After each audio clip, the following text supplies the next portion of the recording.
พรจากบ้านสองหอกเนาะแสงแก่นลาววัฒนธรรมลาว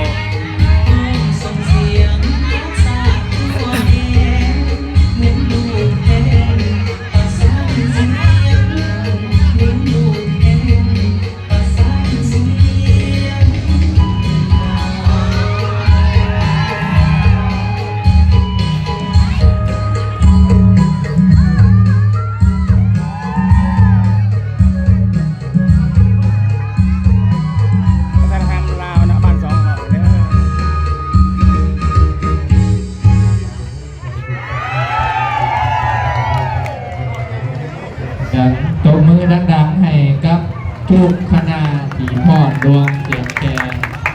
เพื่อการแสดงศิลปะวรรณคดีจากครูอาจารย์และน้องนักเรียนจากมศ.สะพรและการแก้งก่อพร้อมด้วยประถมสองห้องถือเป็นการจบเป็นที่เยี่ยมห้อยแล้วต่อไปแม่เขาจะได้พักทอกมัธยาศัยเพื่อการเตรียมกองพ่อในเข้าสู่พิธีขั้นตอนต่อไปตอนนี้ยังรอกองพ่อจากทางคณะพ่อแม่ครูบาอาจารย์นะท่าเปิดกำลังเดินทางมาห่วงเป็นประธานในพิธีบอลพี่ซิมเด้อบอลพี่ซิมเด้อมือนี้ตอนนี้แม่